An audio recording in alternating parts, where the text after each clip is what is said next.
వారి మూలుగును విని అబ్రహాము ఇస్సాకు యాకోబులతో తాను చేసిన నిబంధన జ్ఞాపకము చేసుకొనెను. దేవుడు ఇశ్రాయేలీయులను చూచెను. దేవుడు వారి యందు లక్ష్యముచ్చెను. 24వ వచనం, కాగా దేవుడు వారి మూలుగును విని. అంటే మొరపెడుతూ ఉంటున్నప్పుడు వాళ్ళ ఏ పరిస్థితుల్లోనికి వెళ్ళిపోతారు అని చెప్పానంటే మూలిగేటటువంటి స్థితిలోనికి వెళ్ళిపోతారు. మనకు అర్థం కావాలని చెప్పానంటే జ్వరం వచ్చి విపరీతంగా ఉనికిపోతున్నాడు, దుప్పడగపోయాడు. ఇదిగో సమాధానం చెప్పేటటువంటి స్థితి. వైద్యం ఆలస్యమైంది, ఏం ఇబ్బంది ఏమీ లేదు. వైద్యం ఆలస్యమైంది, ఇబ్బంది ఏమీ లేదు. కానీ వైద్యుడు వచ్చి ఒకవేళ నిజంగా కూడా ఆ వ్యక్తిని అడిగితే మూలిగేటటువంటి పరిస్థితి మనం చూస్తుంటాం. మన జీవితాల్లో చూస్తుంటాం, ఇతరుల జీవితాల్లో కూడా చూసాం. వీళ్ళు నిజంగా మొర అంటే వీళ్ళ నిట్టూర్పులు విడుచుతూ ఏడ్చుతూ ఏ స్థితికి వెళ్ళారు అని చెప్పానంటే మూలిగే స్థితికి వెళ్ళిపోయారు. అంటే ఇక మూలుగుట అని చెప్పానంటే ఇక మాట్లాడలేనటువంటి స్థితి, ఇక కన్నీరు కార్చలేనటువంటి స్థితి, మూలగడం అని చెప్పానంటే. అంటే ఇదిగో మూలిగేటటువంటి వాడు సమాధానం చెప్పలేదంటే వీళ్ళ బాధ యొక్క స్థాయి ఎక్కడ వరకు వెళ్ళిపోయిందో చెబుతున్నాడు. అంటే వాళ్ళు చేసేటటువంటి పనిలో వీటన్నింటిలో మొరపెట్టేసరికి నిజంగా ఆ మొర దేవుడి దగ్గరికి వెళ్ళిపోయింది. కీర్తనకారుడు చెబుతున్నాడు, ఇశ్రాయేలీయుల ప్రజలు ఇక్కడ ఈ సిచ్యువేషన్లో వాళ్ళు నిజంగా మొరపెట్టారు, లేదా మొరపెట్టారు? నిజంగా మొరపెట్టారు. వారు నిజంగా మొరపెట్టారు కాబట్టి వాళ్ళ యొక్క ఆ మొరని, వాళ్ళు చేసినటువంటి ఆ ప్రార్థనని దేవుడు ఏం చేశాడు అంటే నేను విన్నానని చెప్పాను, లక్ష్య పెట్టాను అని చెప్పాను. మనం చేసేటటువంటి ఆ ప్రార్థనలో కూడా ఇదిగో మొరపెడుతూ ఇక నేను ఎంతవరకే చేయగలను ఆయన, ఇక్కడతో ఇంకా నేను ముగించేస్తున్నాను ప్రార్థనకి, ఏదైనా చేయవలసిందంటే నువ్వే చెయ్యాలి అని చెప్పానని దేవునికి అప్పగించేసాము అని చెప్పానంటే దేవుడు ఏం చేస్తాడంటే ఖచ్చితంగా చేసేటటువంటి విధముగా కలగజేసుకుంటాడు. అంటే మనం ప్రార్థన అనేటటువంటిది మనం ప్రార్థన చేస్తున్నప్పుడు ఓ పశ్చాత్తాపం కలిగి ఇదిగో దేవునికి మొరపెట్టేటటువంటి స్థితి. అంటే ఇది వ్యక్తిగతంగా ఓ అనుభవాన్ని మనం కలిగి ఉండాలి. వ్యక్తిగతంగా మనకు వచ్చినటువంటి ఆ శ్రమ, అంటే శ్రమలో నిజంగా ప్రార్థన ఎలా ఉంటుంది అని చెప్పానంటే మనం రోజు ఇంటి దగ్గర చేసుకునేటటువంటి విధంగా ఉండదు. ప్రార్థన స్థితి మారుతుంది. ఒకవేళ మనల్ని అన్యాయంగా ఒకవేళ ఎవరైనా అన్నారు అని చెప్పానంటే ఇదిగో దానిని బట్టి నువ్వు భక్తి చేయడం లేదు, అసలు నీకు ప్రార్థన చేయడమే రాదు అని చెప్పి అన్నారనుకో, మన ప్రార్థనలో దేవైందుకు నాకు నేను ప్రార్థన చేస్తున్నా కానీ చేయడం రాదు అని చెప్పాను అంటున్నారు. నేను ఇంకా ఎలా ప్రార్థన చేయాలి అని చెప్పి మన ప్రార్థన యొక్క ఆ పరిస్థితిని, మనం చేసేటటువంటి ఆ ప్రార్థన భారాన్ని వేరే విధంగా మనం చేస్తాం. అందుకే ఎప్పుడు కూడా మనకు మనముగా నేనే ప్రార్థన చేశాను అని చెప్పాను మనం అనుకోకూడదు. ఇదిగో ఫలానా వ్యక్తి చెప్పినటువంటి వాక్యములను బలపరిచింది అని చెప్పుకోవడం మంచిదే, కానీ ఆ ప్రార్థన అనేటటువంటిది మనం ఏం చేద్దామంటే వ్యక్తి నన్ను బలపరిచినా కానీ ఆ వ్యక్తి ద్వారాగా దేవుడు నన్ను బలపరిచాడు అన్నటువంటి ఆ స్థాయికి. అందుకే ఇదిగో మొరలో నుంచి వీళ్ళు ఎక్కడికి వెళ్ళారు అని చెప్పానంటే మూలిగేటటువంటి స్థితికి వెళ్ళినప్పుడు ఇక ముగించేశారు. దేవుడు వాళ్ళ జీవితాల్లో వాళ్ళని విడుదల కలిగించాడు. భక్తుడు మనకి అంటే ఆత్మ ఏం చేస్తుంది అని చెప్పారంటే వాళ్ళందరిలోనికి దేవుని యొక్క ఆత్మ ప్రవేశించి ఆ ఆత్మ ఏం చేసింది అని చెప్పానంటే మొరపెట్టేటటువంటి విధముగా, మూలిగేటటువంటి విధముగా. అంటే ఇక ప్రార్థన అనేటటువంటిది ఇక నేను ముగించాలి అని చెప్పి ఆత్మ మనకి సంగీతాన్ని ఇవ్వాలి తప్ప అయిపోతుంది. ఇంకా అమ్మో ఈ టైం కాకపోతే ఇంకా ఇప్పుడు టైం లేదు, ఇంకా చదవడానికి ఎంత అని చెప్పి మన యొక్క ఆలోచనతో వాక్యాన్ని చదవడం కానీ, మన యొక్క ఆలోచనతో ప్రార్థనను ముగించడం కానీ ఇవి మన జీవితాల్లో మనం చేయకూడదు. ఒకవేళ అలా చేసాము అని చెప్పానంటే ఆ ప్రార్థన ఎలా జరిగింది అని చెప్పానంటే నువ్వు అనుకున్నట్టుగా చేస్తావు. ఒకవేళ వాక్యం చదివితే నువ్వు అనుకున్నట్టుగా చదువుతాం. అందుకని చెప్పానని ఆయన గ్రంథాన్ని పరిశీలించి చదవాలి, ఆయనకి ప్రార్థించాలి. ఆ ప్రార్థన నెమ్మదిగా నిన్ను మొరలోనికి తీసుకుని వెళ్ళింది అని చెప్పానంటే అంటే ఆ మొరపెట్టేటటువంటి స్థితి ఆత్మ మాత్రమే కలిగిస్తారు తప్ప మరెవరు కూడా కలిగించదు. మరో మాటలతో ముగిస్తాం. రోమిలకు రాసినటువంటి పత్రిక, రోమిలకు రాసినటువంటి పత్రిక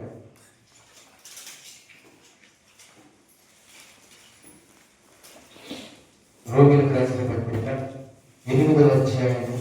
మనకు తెలిసినవే, ఏది కూడా మనకు తెలియదు కదా, కానీ మనం ఆలోచించవలసినటువంటి 8వ అధ్యాయం 26వ వచనాన్ని ఒక్కసారి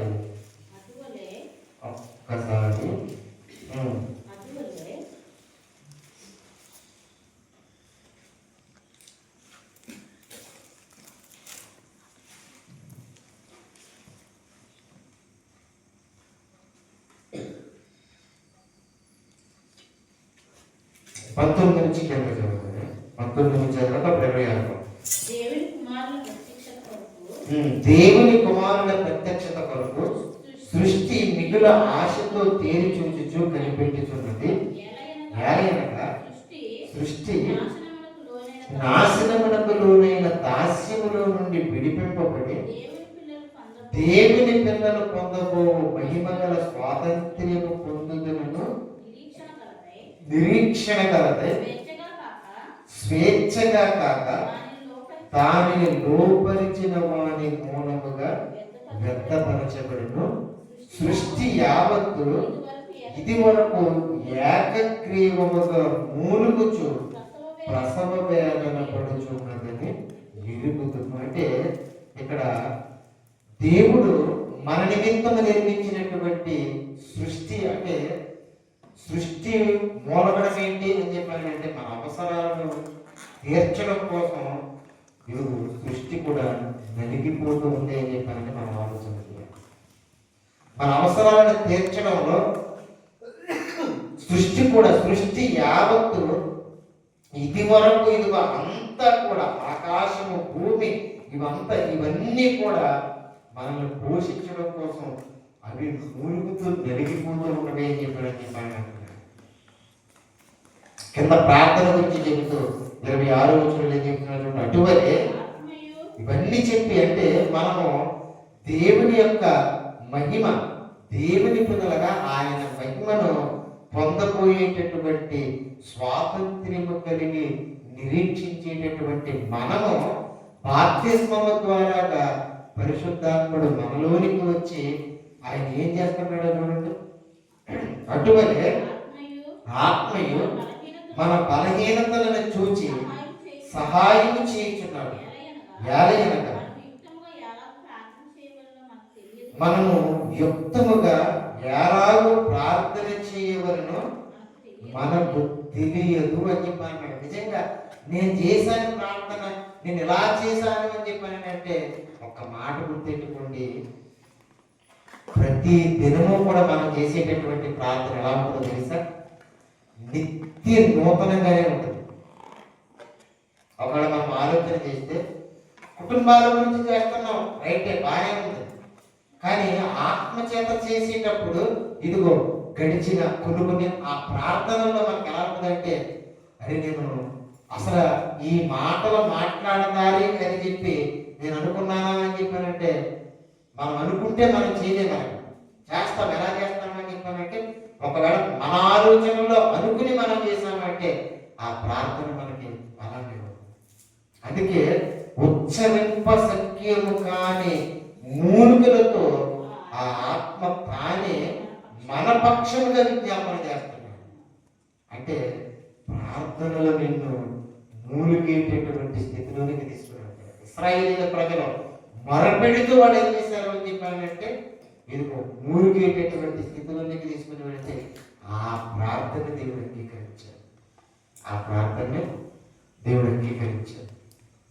మనం కూడా ఇదిగో మనలో ఉంటున్నటువంటి ఆత్మ అంటే ఇంకా నేను ఆపేద్దాను, ఇంకా టైం ఎక్కువైపోతుంది అని చెప్పి మన ఇంటి దగ్గర ఇప్పుడు కంగారు ఎక్కువకుండా ఎలా అంటానని చెప్పి ముళ్ళు పెరిగేదాకా వచ్చేదాకా చేయాలని చెప్పి కంగారు పడిపోతుంది. మనం ప్రయత్నం చేయాలి, మనం చేయాలి ఖచ్చితంగా. అంటే ఆత్మ మూలిగేటటువంటి స్థితి వరకు కూడా నేను ప్రార్థన చేయమంటున్నాడు.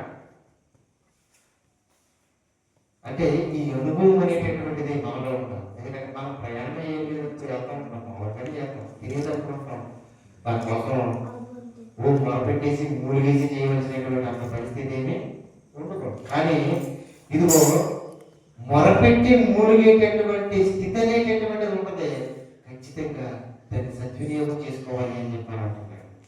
అదే మనం ప్రతి మాసంలో కూడా ఆయన సన్నిధిలో మనం కూడుకుని చేయాలి. ఎక్కువ సమయం చేస్తాము అని చెప్పానంటే దేవుడు ఏం చేస్తాడంటే నేనేదో వెళ్ళిపోవాలి అని చెప్పాను కాదు, నేను వెళ్ళిపోవాలి అని చెప్పాను కాదు. ఆయన ఏమని చెప్పాను అంటున్నాడు, మళ్ళీ చదువుదాం. అది ఆలోచన యాలేనక మనము యుక్తముగా ఎలాగో ప్రార్థన చేయవలను ఆయన ఒక గిట్టిచ్చేశాడు. అరే నువ్వు ఇలా చెయ్యాలి అని చెప్పి నిశ్చయించుకోవడం కాదు, నువ్వు ఎలా చేయాలో నీకు తెలియదు అని చెప్పాను. అంటే నువ్వు ఎలా చేయాలో నీకు తెలియదు అన్నటువంటి ఆయన ఏమన్నాడంటే ఉచ్చరింప శక్తి. అంటే నేను ఇలా మాట్లాడాలి అని చెప్పి నువ్వు అనుకున్నా కానీ దేవుడు దాన్ని ఏం చేస్తాడో తెలుసా,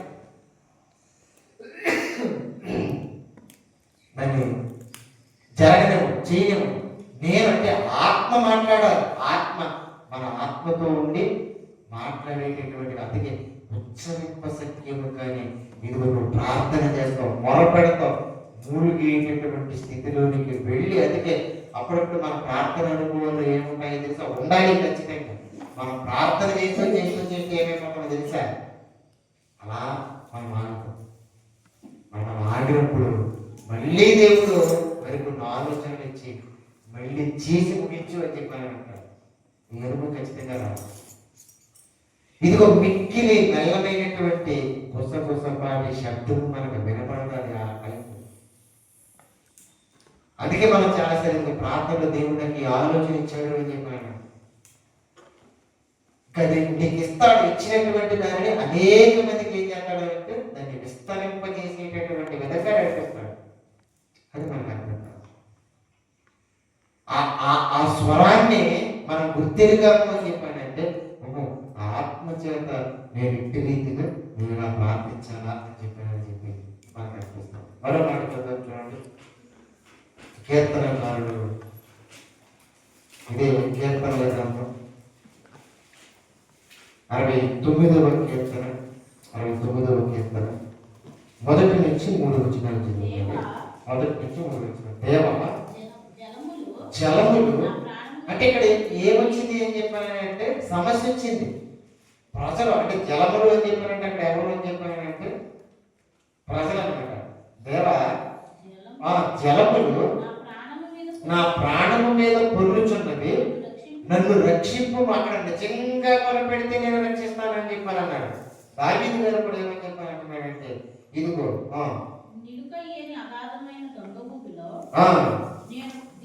ఇదిగో అగాధమైన దొంగ ఊపిలో నేను దిగిపోవచ్చున్నాను, అగాధ జలములలో నేను దిగబడి ఉన్నాను, వరదలు నన్ను ముంచివేయుచున్నవి, నేను మొరపెట్టుట చేత అలసి ఉన్నాను, నా గొంతుక ఎండిపోయిను, నా దేవుని కొరకు కనిపెట్టుట చేత నా కన్నులు క్షీణించిపోయాయి. ఇదిగో నా ప్రాణం మీదకి నా ప్రాణం తీయాలి అని చెప్పి ఓ ప్రమాదం పొంచి ఉంది అని చెప్పి ఆయనకు అర్థమైనప్పుడు నేను ఏం చేస్తున్నాడు అంటే ఆయన మొరపెడుతూ ఉన్నాడు. ఆ మొరలో మూలిగేటటువంటి స్థితి వచ్చినప్పుడు ఏం పరిస్థితి వస్తాయి అంటే అలిసిపోయేటటువంటి పరిస్థితి. ఆ సంకేతాన్ని పరిశుద్ధాత్ముడు మనకి ఏం చేస్తున్నాడు తెలుసా, మనకి ఉన్నటువంటి అవసరాల్లో, ఇబ్బందుల్లో, కష్టాల్లో, వీటన్నింటిలో కూడా ఆయన ఏం చేస్తా ఉంటున్నాడని చెప్పానంటే మనల్ని రక్షించుకోవడం కోసం నాతో నువ్వు మాట్లాడాలి, నాకు మొర పెట్టాలని. ఆ మొర మూలిగి మూలిగేటటువంటి స్థాయి అంటే మూలిగేటటువంటి వాడు మాట్లాడతాడా? మాట్లాడాడు. అందుకే కీర్తనకారుడు ఏమంటాడంటే, నేను మొరపెట్టాను, ఆ మొరను బట్టి ఏమైపోయింది తెలుసా, నేను అలసిపోయాను నాయన, నాకు సహాయం చేసి అదే చెప్తున్నాను ఒక పౌరుడు గారు. ఇదిగో అటువైపు ఆత్మయు మన బలహీనతల్లో మనకేం చేస్తామంటున్నాడు? సహాయం చేసేటటువంటి వాడు, సహాయం చేసేటటువంటి వాడు. పాత నిబంధన ఇవన్నీ నాకు ఆలోచన చేస్తున్నప్పుడు దినవృత్తాంతాల గ్రంథంలో ఇంతకుముందు మనం విన్నాం, ఎప్పేసు ప్రార్థన చేస్తాడు. ఆయన చేసేటటువంటి ఆ ప్రార్థనలో చూడండి, దినవృత్తాంతాల గ్రంథంలో చివరి మాట ఇది మనం చూసుకుని మనం ప్రార్థన చేస్తాం. దినవృత్తాంతాల మొదటి గ్రంథం 4వ అధ్యాయం 9-10 వచనాలు చదువుతాం.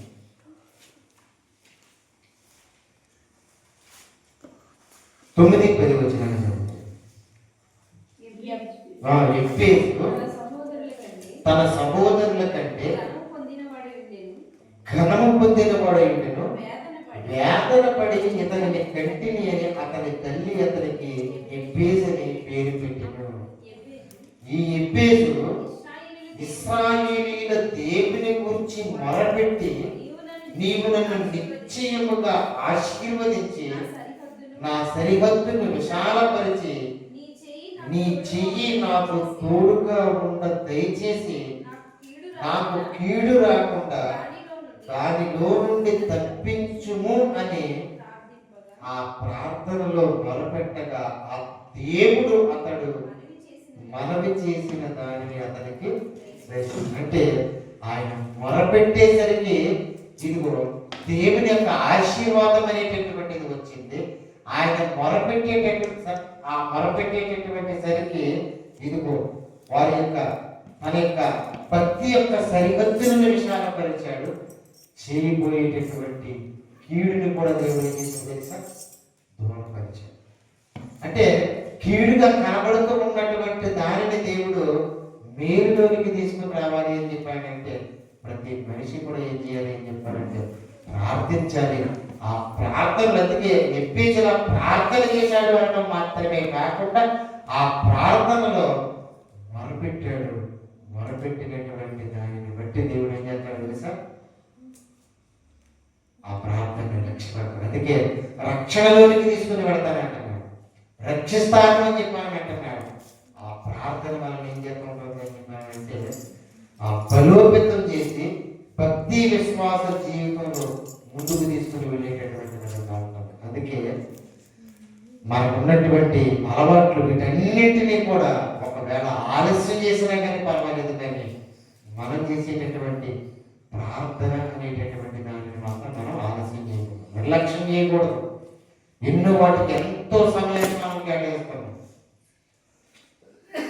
ఎంత సమయాన్ని మనం కేటాయించినప్పటికీ కూడా దేవునికి మనం సమయాన్ని కేటాయించకపోయాము అని చెప్పాలంటే ఈ భక్తి విశ్వాస జీవితంలో సమయం. ఇంటి దగ్గర ఉంటే మనం ఈ మాటలు వినేవాళ్ళం కాదు. ఇంటి దగ్గర ఉన్నామంటే ఇప్పుడు మనం తర్వాత చేసుకోబోయేటటువంటి ప్రార్థన కూడా మనం చేసుకోము. ఇది ఏం జరుగుతుంది అని చెప్పానంటే ఒకనొక సమయానికి దుష్టుడు భక్తిహీనతలోనికి తీసుకుని వెళ్ళిపోతాడు.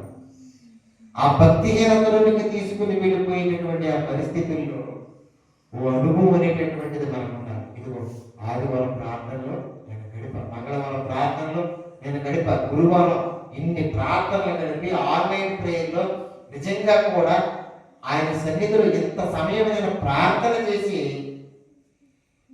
దేవుడికి దూరంగా ఉంటే నాకే నచ్చదని చెప్పి అనిపిస్తుంది. మనకు భక్తి విడిచినటువంటి మన యొక్క మార్గం వారికి ఏమవుతుందంట, వ్యక్తం అవుతుంది, నచ్చదు.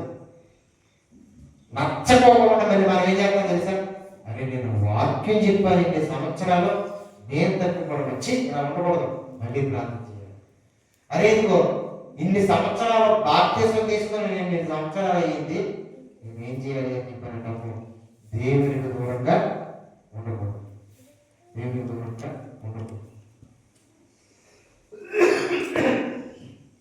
మన రక్షకుడైనటువంటి యేసుక్రీస్తు ప్రభు వారు కూడా ఏం చేశాడు తెలుసా? ఒక మనిషిని బ్రతికించడం కోసం ఆయన సిలువలో ఏమైపోయాడు? మనం గంట సమయం ఉంటే ఆయన మాట్లాడగలగా?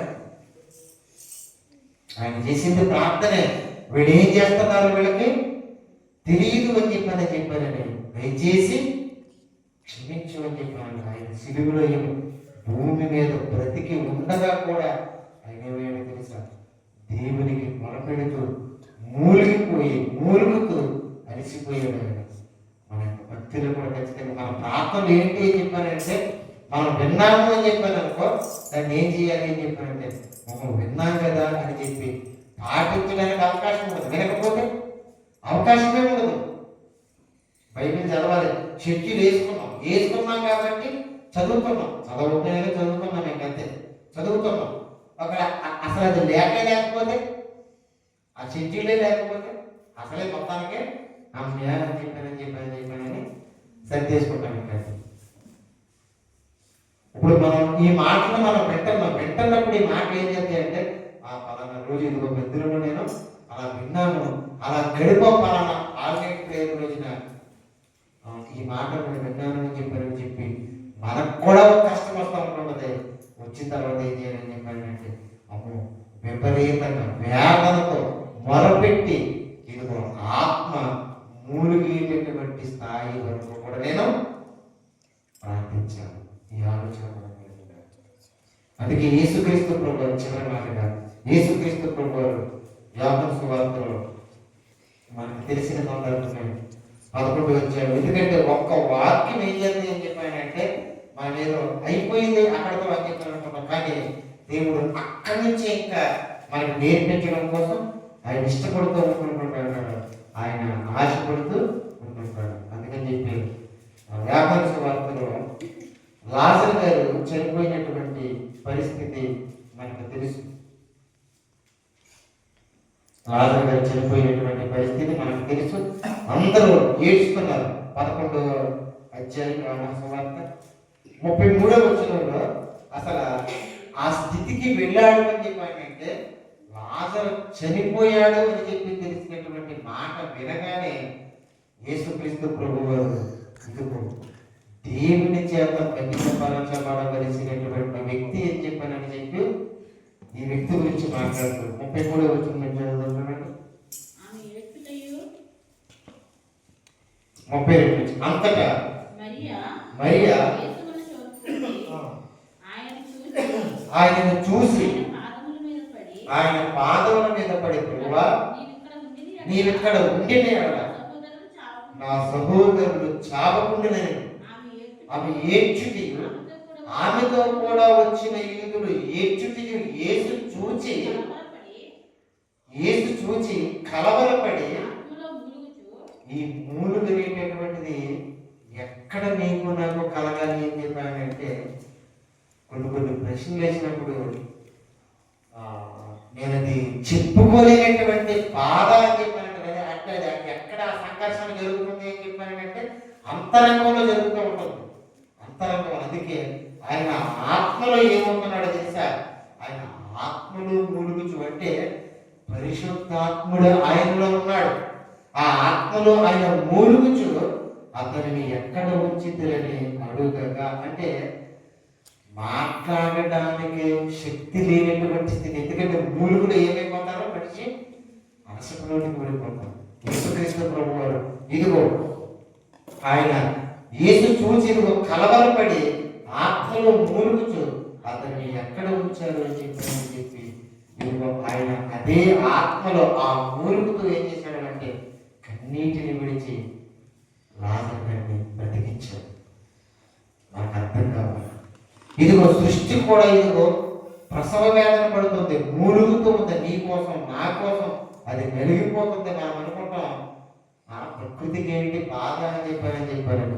ఇన్ని సంవత్సరాల నుంచి నేను పంటిస్తూ ఉంటుంటే నా నుంచి వచ్చినటువంటి పంటను తిని నేనే దేవుని మాట వింటూ ఉంటుంటే నువ్వు కూడా దేవుని మాట వినాలి అని చెప్పి నీకు అర్థం కావడం లేదా అని చెప్పి ప్రకృతి మనతో మాట్లాడుతూ ఉంటుంది. మాట్లాడతా ప్రకృతి భయంకరమైనటువంటి సునామీ వచ్చింది అని చెప్పినట్టు, భూకంపం వచ్చిందంటే ఏం చెప్తున్నట్టు భూకంపం మాట్లాడుతుంది నాతో. ఇదిగో వడగండ్లు పడుతుంది, వర్షం ప్రవాహంగా పడుతుంది, ప్రకృతి ఏం చేస్తుంది? మాట్లాడుతుంది. అరే మేము మూలుగుతున్నాం, మేము బాధపడుతున్నామని చెప్పి ప్రకృతి మన యొక్క చేష్టలను మనకు చూపిస్తుంది. కానీ ప్రకృతిలో ఉన్నటువంటి మనిషి మాత్రం అలా కలిగి ఉంటుంది. అందుకే ఒక మనిషి ఇక్కడ బ్రతకడం కోసం యేసుక్రీస్తు ప్రభువారు ఆయన మూలిగినటువంటి పరిస్థితిగా కనపడుతున్నప్పుడు మనందరినీ కూడా ఆయన రక్షించడం కోసం, ఎవరైతే నిజంగా ఇదిగో నిజంగా మొరపెడతారో దేవా నీ కోసం బ్రతుకుతానని చెప్పి వాళ్ళకి ఆలోచన తెలుసా? ఏదో నీ కోసం బ్రతికేస్తాను అయినా నేను బాప్తిసం తీసుకుంటాను కనుకోనని చెప్పి ఇలా చేయలేదు. మన ప్రార్థన ఇలా చేయలేదు. అప్పుడు చేసినటువంటి ఆ ప్రార్థన వేరేగా ఉంది. దాన్ని చూశాడు దేవుడు. వీడు మామూలుగా యెహోవాకు నాకు ప్రార్థన చేశాడా, యెహోవాకు నాకు నిజంగా ప్రార్థన చేశాడా అని చెప్పి చూశాడు. నిజంగానే చేశాడు ప్రార్థన అని చెప్పి దేవుడు ఏం చేశాడు తెలుసా? బాగు చేసుకున్నాడు మనల్ని, శరీరాన్ని బాగు చేశాడు. శరీరాన్ని నడిపే ఆత్మను కూడా ఆయన ఏం చేశాడు? బాగు చేశాడు. బాగు చేసి ఆయన సన్నిధిలో గడిపేటటువంటి అవకాశం ఇచ్చాడు. అందుకే మనం చేసేటటువంటి ప్రార్థనలో మన శ్రమ, మన కష్టం, మన బాధ, మన అవసరాలు ఇవన్నీ ఎన్నో ఉంటాయి. అవన్నీ ఉన్నప్పుడు మనం ఏం చేయాలి అని చెప్పాలంటే, మనం ప్రార్థనలో ఏం చేయాలని చెప్పాలంటే దేవునికి మొరపెట్టాలి. నువ్వే చేయగలవు నాయన. మనం కనిపేసుకుని మన గదిలోకి వెళ్ళి మనం మాట్లాడాము అని చెప్పానంటే ఆత్మలో ఎలా ఉంటుంది అని చెప్పానంటే, నిజంగా ఇదిగో నాతో నువ్వు మాట్లాడుతున్నావు అని చెప్పి దేవుడు మనకు స్వరాన్ని వినిపిస్తూ ఉంటున్నాడు. దేవా ఇదిగో నీతో మాట్లాడుతున్నాను అని చెప్పి ఓ ఆనందం కలిగి ఆడ గురించి చేయకపోతే ఏమైంది ప్రార్థన అని చెప్పి ముగించమన్నాను. ఇదిగో ఆయనతో మనం మాట్లాడుతూ దేవా ఇదిగో నిజంగా నీతో మాట్లాడాను అన్నటువంటి ఆ ఆనందంతో మనం ఏం చేస్తాం తెలుసా? మన మోకాళ్ళ గురించి మనం అందుకే మనం ఏర్పాటు చేసుకుంటాం. అందుకే వాక్యం మనం విన్నామంటే పరిస్థితి ఎదురైనప్పుడు ఇదిగో నేను ఇలా చెయ్యాలి, నేను ఇలా ఉండాలి అని చెప్పి ఈ వాక్యం ఏం చేస్తుంది అని చెప్పారంటే మనకు నేర్పుతూ ఉంటుంది.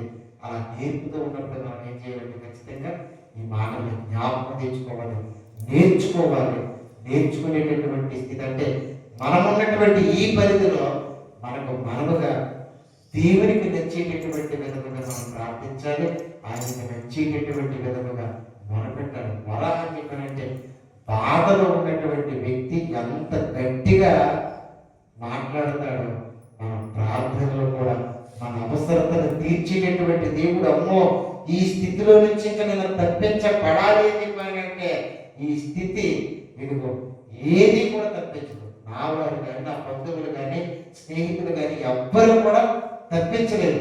కానీ నా దేవునికి నిజంగా కూడా నేను మొరపెట్టుట అనగా ఆయనతో మమేకం అవ్వడం, ఆయనతో సమీపముగా మనం దగ్గరికి చేరగలమన్నమాట.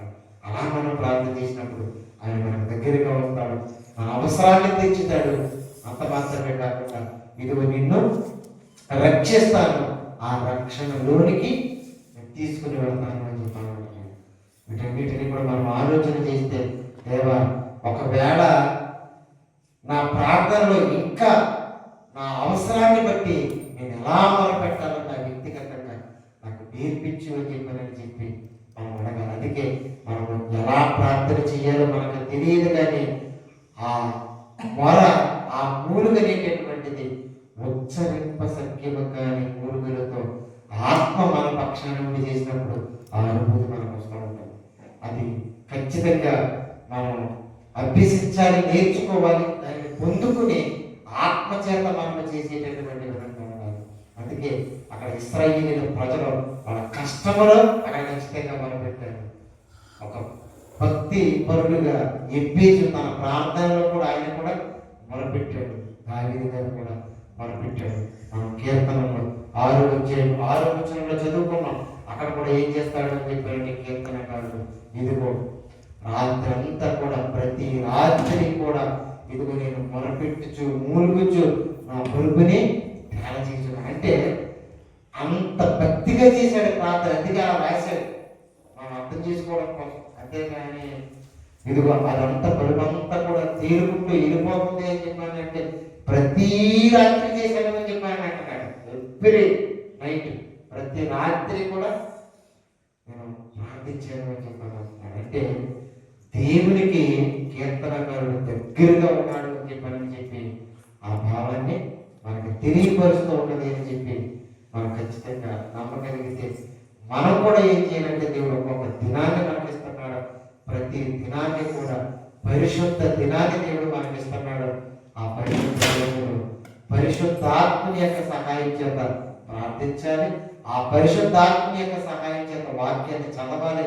వాక్యాన్ని నేర్చుకునేటటువంటి వారంగా మనము మన కుటుంబాలు మన జీవితాలు ఉండాలి అని చెప్పి యేసుక్రీస్తు ప్రభు వారు మన ప్రార్థనని, మన మూలుగుని, మన మొరని ఆయన అంగీకరించేటటువంటి విధంగా మన భక్తి విశ్వాస జీవితాలని మనం కొనసాగించుకోవాలి అని చెప్పి ప్రభు పేరిట తెలియపరుస్తూ ఇటువంటి మాటలు ముగిస్తూ మరి మనం అందరం కలిసి ఏకస్వరంతో ఏకాత్మతో మరి దేవుని ప్రార్థిస్తూ ఏ మన అవసరాలు అయితే ఉన్నావో ఆ అవసరాన్ని మనం తీర్చుకోవడానికి ప్రయత్నం చేద్దాం. ఒక పాట పాడుతూ ఉండగా ఒక పల్లవి చేద్దాం. వాయిస్ తెలియచేయాలంటే ఏంటంటే అందరం కూడా కలిసి సమయం అయితే అయింది అని చెప్పి కాకుండా మనం ఎంత సమయం వరకు మనం ప్రార్థన చేస్తాము.